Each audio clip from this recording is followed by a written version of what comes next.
Crakk story, man. Shout out American Confidential. Again, let's jump right into this. A few days later, somebody drilled him. Into an alleyway, somebody reeled him. And that left the homies feeling like I killed him.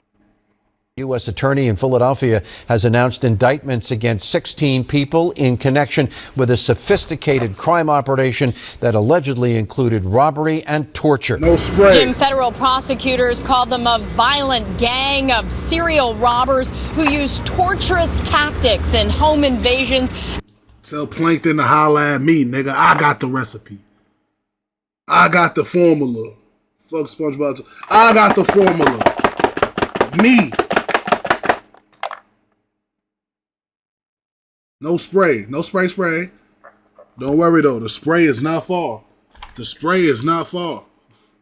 The spray is not far. Hold on. I need to get sponsored by these niggas, man. I need free spray for life. And robberies. They're accused of stealing jewelry, cars, cash, electronics, and drugs from their victims in a years-long crime spree that stretched from Philadelphia to the suburbs. Federal prosecutors say one of these men was Khalil Smith, the other one of the many accomplices. This 17-count indictment alleges in many other cases the 16 men in the group used violent tactics in home invasions, targeting victims they thought had drugs or money from drugs. Federal prosecutors say this house on Lee's Way in Hatfield was targeted by the ring in November 2013. They allegedly placed GPS devices on the victims' cars. The ATF needs the public's help finding Hassan Cheney and Brandon Seegers so they can join their friends now in federal custody. Homie Highs got 30 years and I can't lie, I cried about that shit. I told him take that deal, but he went to trial about that shit. Gunned down on the road. A man is shot overnight while driving in North Philadelphia. And while his wife was not in the car with him, she arrived on the scene moments later. Eyewitness News reporter Crystal Cranmore is live outside of Temple University Hospital, where the victim underwent surgery. Down on the road. A man is shot overnight while driving in North Philadelphia. And while his wife was not in the car with him, she arrived on the scene moments later. Eyewitness News reporter Crystal Cranmore is live outside of Temple University Hospital, where the victim underwent surgery overnight. Crystal, good morning. Good morning, Janelle. Well, we're told the victim and his wife were headed somewhere in two separate cars when the shooting happened. Police telling us that the victim was driving when someone shot him in the face. Again, all of this happening at a very busy intersection right off the Boulevard extension. Now, there's a lot of unanswered questions like why this person was shot. Was he the intended target? And also, police are trying to determine if the shooter or shooters were on foot or if they were in another vehicle. Now, all this happened at Broad and St. Luke Street around 11 o'clock last night. You can see the bullet shattered the window of the Chevy Malibu the victim was driving. Police believe the 28-year-old man was headed east on the 1400 block of St. Luke Street when someone shot him in the face. The bullet may have been lodged in his throat, according to police. Now, we're told the victim was able to get out of the car and fell to the street after he was injured. Investigators say several people showed up at the scene after the shooting and saw the victim fall to the ground. So again, to be clear, no witnesses at this time of the shooting, but they did see the victim fall into the street. Now, police say one of those witnesses is the wife of the victim. Police say they were headed somewhere in two separate cars. Damn. At one point, they got separated, and at least they had two separate cars. Damn, son. Luckily, because her ass probably would have been diluted. Her ass probably would have been diluted if she was in the car with him. that's when, at Broad and St. Luke's, when the vehicles were separated, that's when the male got shot. So she's also going to be questioned at Temple Hospital by Northwest detectives, but we're not certain if she saw anything at this point. On the scene moments later, we're told the victim and his wife were headed somewhere in two separate cars when the shooting happened. Police telling us that the victim was driving when someone shot him in the face. My big brother died, that shit got rough for me. Even a fistful of pills wasn't enough for me. I took my will, face shot, nigga, I still survive. A bullet in my face, I see my dreams leaving.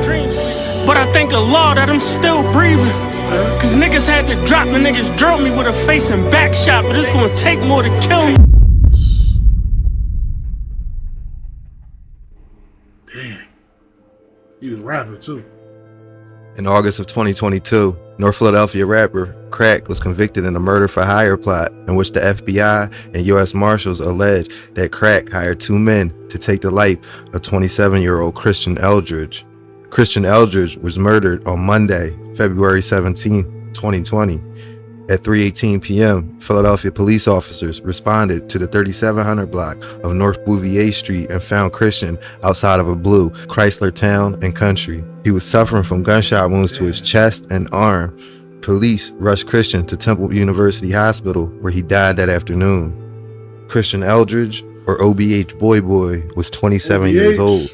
Investigators alleged that James Haynes, aka Crakk, hired Aaron Page and Edwin Martinez to carry out a drive-by shooting that targeted Eldridge, who was fatally shot on the afternoon of February 17, 2020. As I just mentioned, the FBI used video surveillance footage that captured Page and Martinez running the getaway. Yo, that gotta be the worst shit, bro. To go to jail, possibly get life for paying a nigga to do some shit. Imagine getting 25 years because you paid a nigga to do something you probably was scared to do. Not even saying he was scared to do it. But shit, nigga, you got 25. You should have did it yourself. You out of bread and you going to jail. Like, last out. Last out. You might get more time you paying niggas to do it. Vehicle. A warrant was served on Page's home, where he barricaded himself and had a brief standoff with police before taking his own life. What? The cops used Page's phone to connect Page and Martinez to Crakk, where he barricaded the getaway vehicle. Videos of February 17, 2020, as I just mentioned, the FBI used video surveillance footage that captured Page and Martinez running the getaway vehicle. A warrant was served on Page's home, where he barricaded himself and had a brief standoff with police before taking his own life. The cops used Page. That nigga said, I'm not going back to jail. That nigga took his own life. He said, I'm not going back to jail. I don't want to say this because it might sound crazy, but if you gonna do that, bro, you might as well went out squeezing, bro.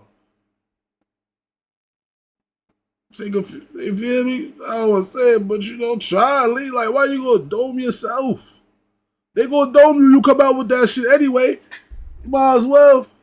You might as well, nigga. We grew up hating them.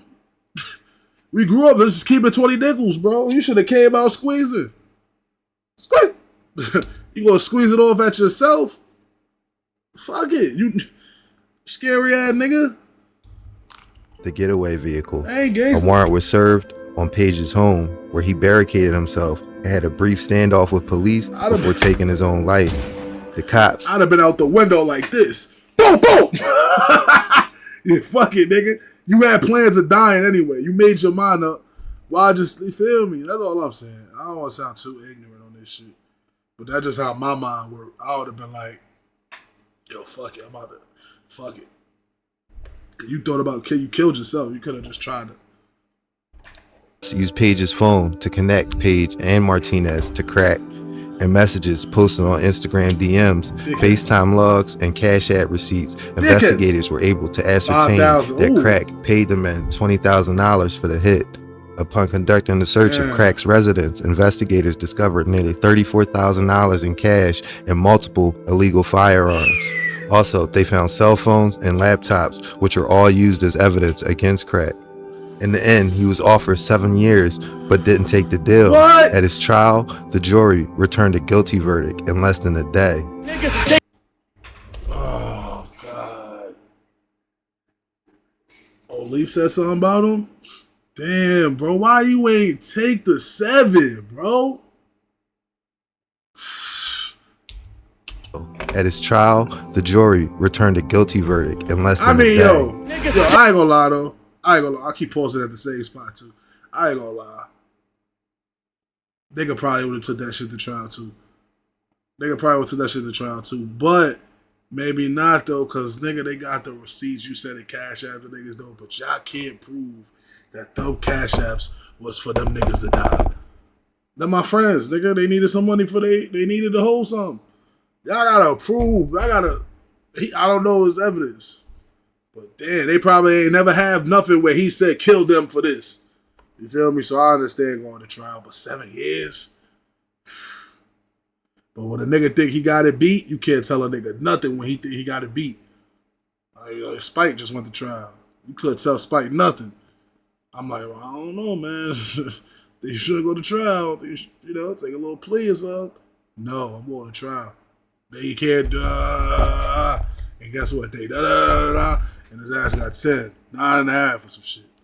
They gotta dig him up, put that boy in the ground, he ain't getting up.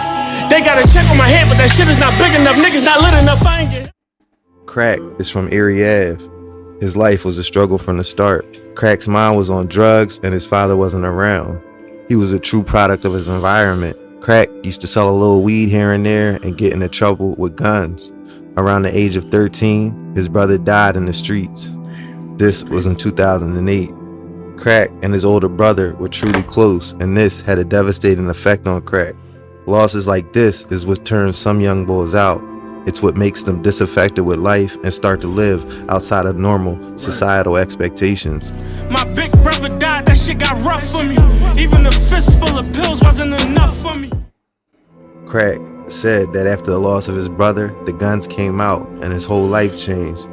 Crakk knew a life of pain and heartache. He'd been shot on 3 different occasions, with the last time being the most damaging, where he was hit in his left cheek and shoulder.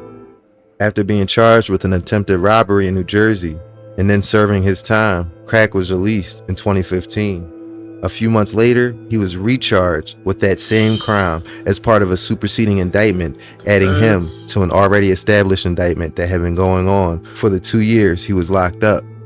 The feds don't play fair, as many know. U.S. attorney in Philadelphia has announced indictments against 16 people in connection with a sophisticated crime operation that allegedly included robbery and torture. Live outside the federal building tonight is Action News reporter Sarah Bloomquist. Sarah? Jim, federal prosecutors called them a violent gang of serial robbers who use torturous tactics in home invasions and robberies. They're accused of stealing jewelry, cars, cash, electronics, and drugs from their victims in a years-long crime spree that stretched from Philadelphia to the suburbs.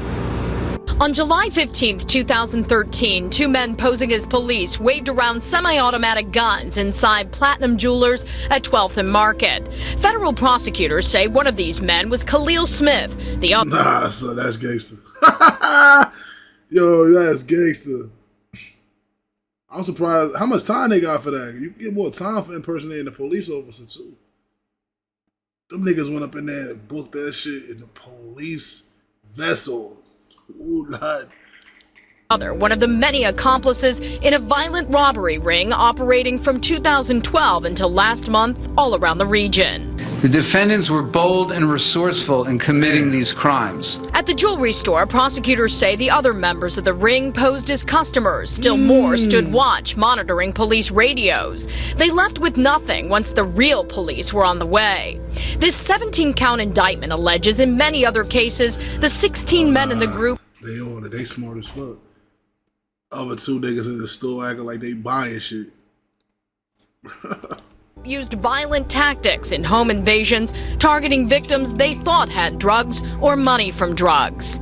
The torture included waterboarding, beating, threatened sexual assault, scalding with boiling water, and being shot. Federal prosecutors say this house on Lee's Way in Hatfield was targeted by the ring in November 2013. They allegedly placed GPS devices on the victim's cars so they knew where he lived. They forced the victim inside his home. They restrained him, threatened him, and assaulted him.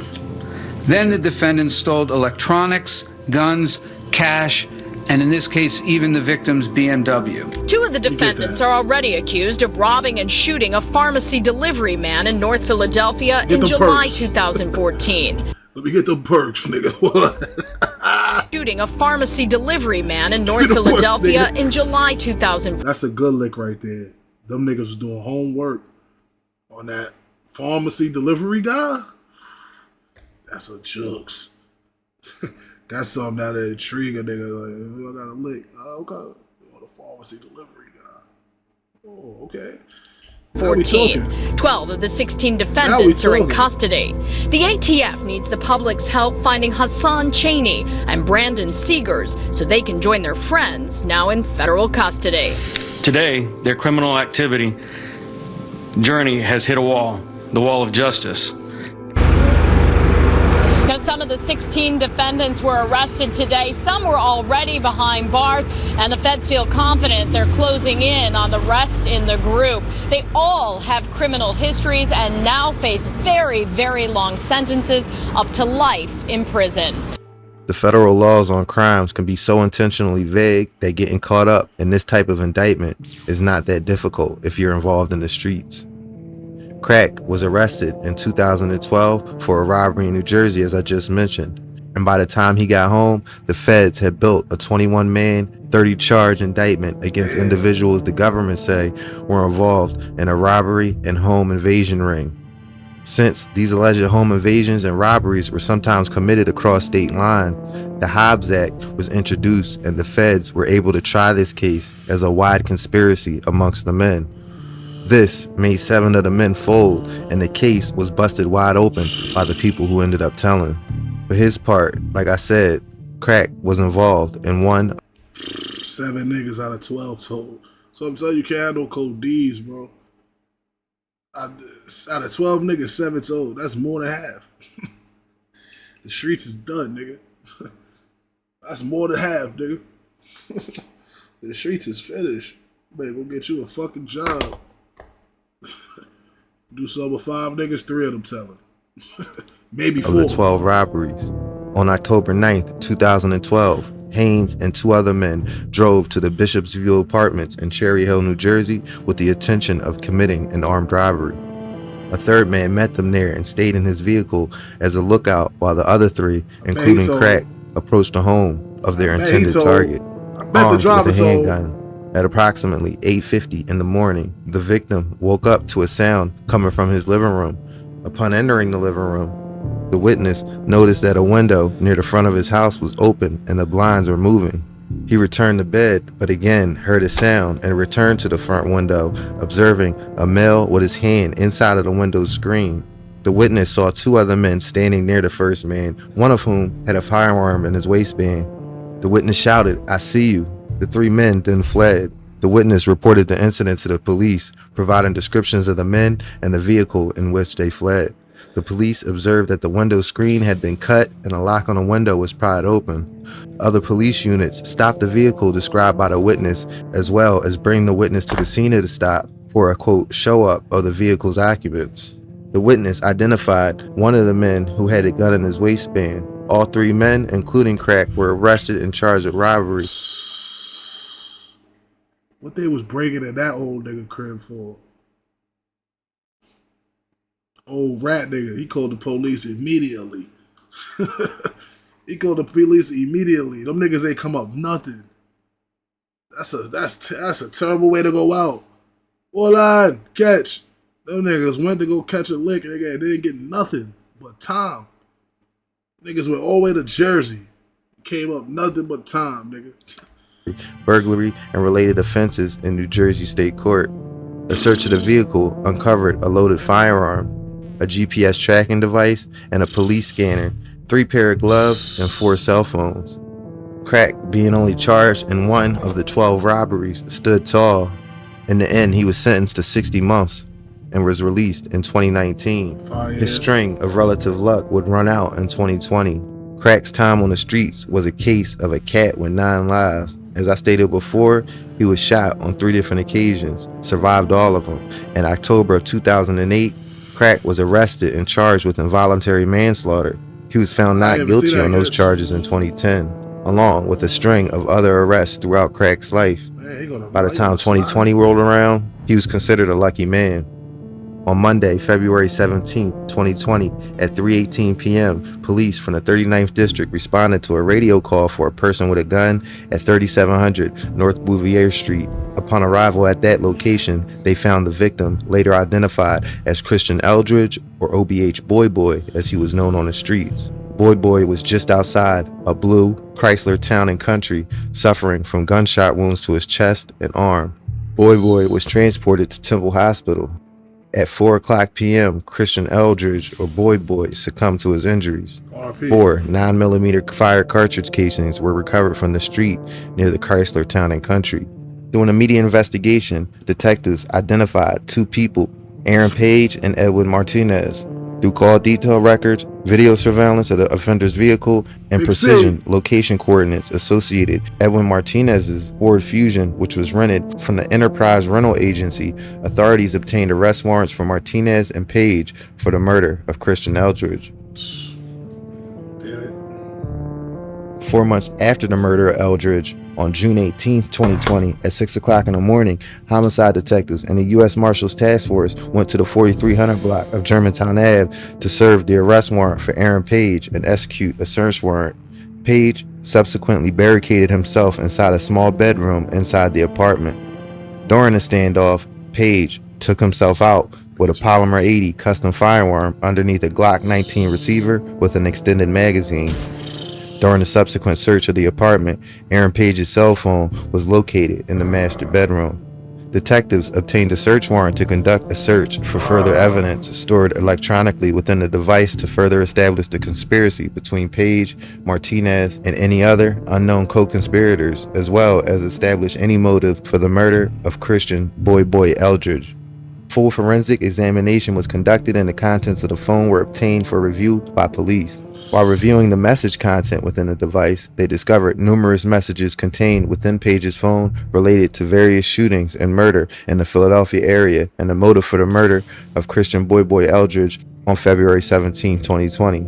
Specifically, Page conspired with the contact saved in his phone as CR. CR had numerous conversations between the dates of November 21st, 2019 and April 28th, 2020, related to ongoing motives and attempts to shoot people who associate with 18th Street in the Tioga Nicetown section of Philadelphia and other sections of the city. Specifically, detectives learned that text messages contained within the device clearly indicate Page was targeting Christian Eldridge as well as others from the area of 18th and Tioga. The motive for killing these individuals appears to be from financial profit, which would be paid to Page through CR. CR would be identified as James Haynes or Crakk from Venango Street. Crakk would collect this bounty from an individual who is yet to be named. Detectives reviewed the iMessage thread between Page and the contact CR, which indicates the following. The message record clearly indicates that on February 13, 2020 at 9:17 p.m., Page was in the area of 18th Street looking for individuals that were associated with 18th Street near Tioga. At 9:37 p.m. and 9:52 p.m., Crakk sent 2 photographs which were screenshots from 2 separate Instagram accounts. The first picture was a screenshot from an Instagram live feed from an account bearing the name YG. This still picture depicted a black female who was the account holder and the victim in the case, Christian Eldridge, in the background. The account holder and Eldridge are the only 2 people depicted in the picture. The second picture was a screenshot of Christian Eldridge's Instagram account, which was boyboy_18, which depicted both Christian Eldridge and another black male identified as Kareem Rowlick.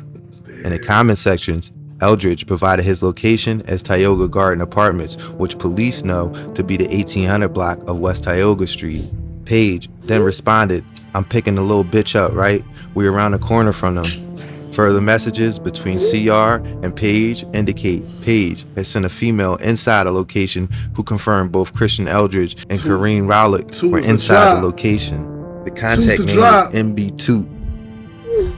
They provided the clothing description of Page's targets.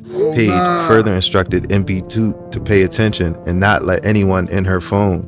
Detectives reviewed call detail records associated with Page's cell phone at or near the time of these messages. Based on tower location information, Page was in the Mantua section of West Philadelphia.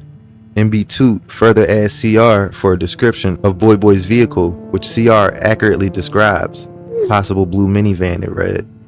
It appears between 10:24 p.m.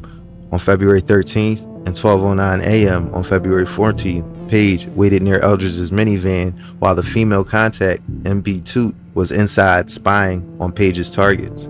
Page references the presence of law enforcement near where he is waiting and an unrelated shooting which occurred in close proximity to Page's location just a few minutes earlier. Crakk sends a screenshot of the shooting, which is reported by the Citizens app, which occurred in the area of Union and Wallace Streets up at about 11:18.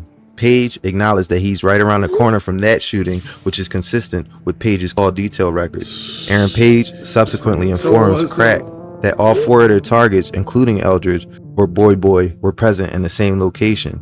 Crakk becomes upset that nothing happened during that evening and stated, "Cuz, I'm sick about that. Yo bro, wallahi, next time they're in there, I'm coming down myself. I knew they was in there, cuz." Page responded that there was nothing he could have done. Crakk would further comment, "That was a dub right in your vicinity." Police believe, based on the context of these messages, that Crakk believed the total monetary value on Christian Eldridge and the 3 others he had a bounty out for, according to Crakk, would be $20,000. On February 15th, 2020, at 8:06 p.m., Crakk again talks to Page about shutting 18th Street down while stating, "I'm gonna keep it 100. I'm ready to see a post for y'all to shut them 18th Street niggas trap crib down. Bro, we gotta cut they paper short. Walk on that porch and Draco that shit up." Detectives know the term Draco to mean a customized AK-47 with a pistol grip and a compact barrel. Page then responds, "I'm with it," and suggested they firebomb 18th Street. Crakk and Page continue to talk about locating associates of 18th Street leading up to February 17th when Eldridge or Boy is murdered. Specifically, Page sent a message at 3:10 p.m. on that day in February of 2020 that stated, quote, Boy.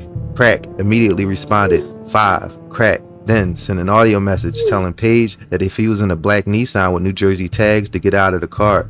Additional message between Crakk and Page clearly indicate Page was attempting to commit another shooting after the murder of Eldridge. Approximately 35 minutes after the murder of Boy or Christian Eldridge, Page sent a text to Crakk which read, quote, "I need 7th Street, bro." Crakk responded, "No bullshit. They said they don't want to call." Detectives believe that this message indicates the lookout for a possible shooting did not want to call Crakk with information about an individual from 7th Street that Page was attempting to shoot. At 4 o'clock, Crakk sent, "Hold on, I'm ready to finesse some. He ready to call." I got you, paper. At 5:45 p.m., Crakk stated, "He there," to which Page responded, "Alright, bet." Crakk would go on to provide a clothing description. Crakk took a screenshot of this message and forwarded it to Page. Crakk would subsequently send Page a location, which said, "On Venango, right side of the street between Marshall and 7th. Page responded that he was doubling back. Yo, this nigga didn't take 7 years for that? He went to trial on this with this kind of evidence? I'd have took 7 so fast. Yeah, I'm the cop-out king. I ain't gonna lie. I ain't taking none of the trial. I'm the cop-out king. Y'all give me an offer, let me get it. Now, Page would further ask Crakk if he was cool, and Crakk assured him and provided a further clothing description of the target from 7th Street, which was a large green Woolwich-style jacket. Page subsequently sent Crakk a message at 7:13 p.m., which read, "Kevin Love, double, I love basketball."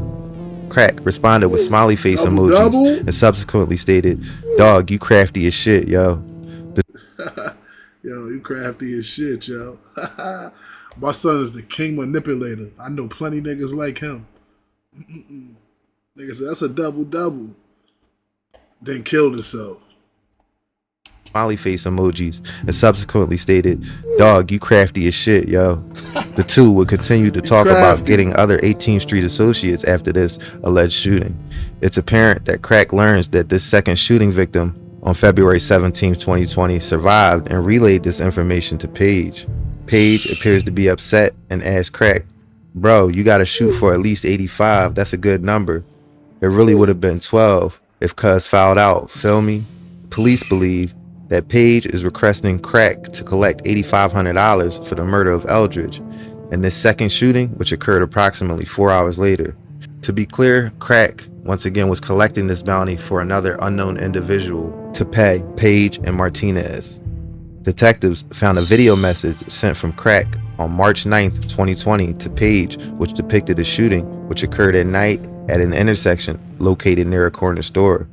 The offender during this incident was wearing all black, who approached the male wearing bright sneakers and a large Parker-style fur-lined hooded coat similar to the target described by Crakk in the second shooting on February 17th. The timestamp on the video, which appears to be from the corner store's surveillance system, was 7:13 p.m. on February 17, 2020.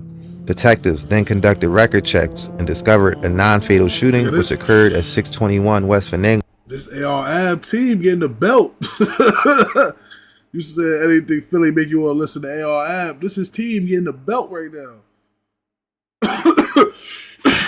Niggas putting a belt to ass right now on AR-AB team, nigga. Free AR-AB, nigga. They need some help. Conducted record checks and discovered a non-fatal shooting which occurred at 621 West Venango Street on February 17, 2020. Detectives compared this location to the location depicted in the video that Crakk sent Page. Detectives learned that this was the same shooting in which East Division detectives were currently investigating. Cell tower data placed Page at the scene of that shooting as well. On March 21st, 2020, at approximately 4:45 p.m., 3 people were shot near 18th and Tioga, one of them being Boy's 17-year-old cousin, who would die from his injuries. The other people who were shot would survive. Damn. Tylil Taylor, or Baby 9, was at the wrong place at the wrong time. And that's his cousin. At 6:41 p.m., Crakk sent Page a picture of a screenshot of the news story reporting the triple shooting from 18th and Tioga. Page's response, "How you feel about that?" Crakk responded, "It's a good John, not really the young boy, but it is what it is." Crakk will ultimately continue to talk about shooting the real intended target that said, "Not really the young boy, but it is what it is." That day, who appears to be Crack's top target for Page to kill, and subsequently messaged Page, "Ain't nobody, yeah I mean, but I'ma still get 5 for you, just for Jeep." Yeah, them niggas is bad. Damn, son. So he really the middleman on the niggas throwing the bread on niggas. He the middleman. I'm gonna get you 5 for GP. Cause you caught something. You ain't get the target. You got something, so I got 5 for you. P. As previously referenced, a 9mm. Niggas is taking niggas' lives for something that they gonna spend it one day probably. Them niggas is spend 5K in one day easily. Easily 5K can be spent. Like fucking 10 minutes. And you could take somebody's life for that. You could spend that shit 30 minutes in the store. Go up to one of them designer stores. Get you a fucking outfit. Your 5K will be gone. Millimeter firearm was recovered from Page after he took his own life on June 18th, when he barricaded himself inside his apartment after the police arrived. This firearm was compared to the That nigga said, "I am not going to jail and being there with AR-AB. Hold on. No. Take me out." That nigga clipped himself, then go to jail. That nigga said, "Nah, I'm out of here. I ain't going to jail." Them niggas, what? Them niggas gonna kill me in there. Hell no. That nigga, hell no. I don't respect how he went out. Cause he could have did that to the boys. He could have went out with the boys. I ain't gonna lie. I'm sorry. Yeah, you gonna take yourself out. He knew I ain't going to the jail. Fuck that. 9mm FCC. RP to him though. Recovered from the crime scene located at 18th and Tioga. The firearm was positively identified as the same firearm utilized in the triple shooting on March 21st, resulting in the murder of Tylil Taylor. Page's 9mm semi-automatic handgun. Page was putting that pain in though. Page was a stepper. Page was definitely stepping. They were just dumb stepping.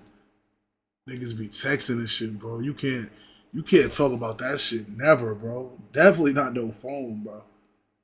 You talk about that shit on the phone, bro. That's like you giving them the case. You giving them the case. Yeah, but only phone way you can talk on the phone, bro, is FaceTime. If that shit ain't FaceTime, don't trust it. Don't trust them WhatsApps. Don't trust none of that shit, bro. Nigga, don't be trusting none of that shit. Nigga, trust FaceTime. All the other shit, spooky. I'm telling you. Because look how they went at his crib and got the warrant to go in his phone. Yeah, them niggas will go right in the WhatsApp app. If you talking on there, they'll just go in the app. They'll go in there. Niggas about they can't break into there. If they get your phone, nigga, they ain't going there. Gun also matched a non-fatal shooting which occurred near 59th and Lindenberg in April of 2020, and a murder which occurred. They can't detect. They can't. No FaceTime calls. They can't rewind those. I just went through a federal case with Spike. They can't do nothing with FaceTime. Any phone call, any texting, any of that, you're done. They can't rewind a face call. They can't rewind back a face call. Yeah, you're good on the face calls or the FaceTime. I don't know about FaceTime on them apps, but I'm talking about the FaceTime app. The feds can't get into there on a FaceTime phone call.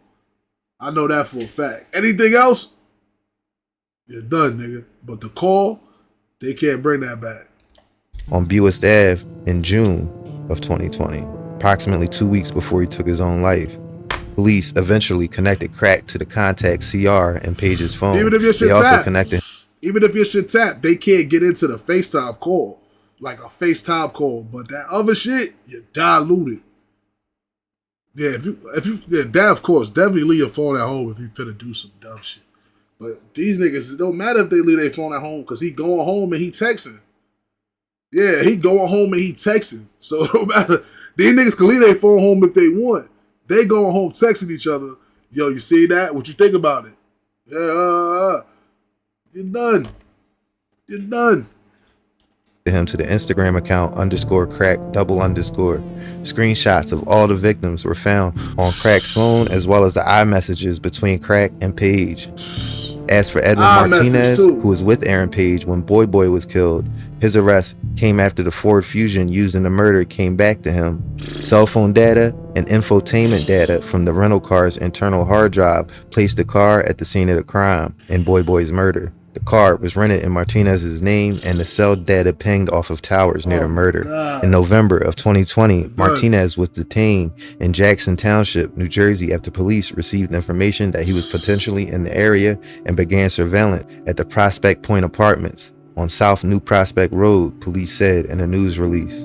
During surveillance, detectives located a vehicle known to be driven by Martinez in the building's parking lot and later saw him drive the car to a nearby Quick Check convenience store, according to the report. There, officers conducted a stop and took Martinez into custody. Philadelphia police. Yeah, that's where I was just at, Ocean County. Police detectives then searched Martinez's car and the apartment he had been staying at, Jackson police said, and seized 5 ounces of heroin, marijuana, and over 5 ounces of cocaine. He was charged in New Jersey, then extradited back to Philadelphia. Man at the center of a murder-for-hire plot has been sentenced to life in prison without the possibility of parole. Investigators discovered that James Haynes hired 2 men, Aaron Page and Edwin Martinez, to kill 27-year-old Christian Eldridge back in 2020. The FBI... Bro, they offered him 7 for this. They offered him 7 years, bro.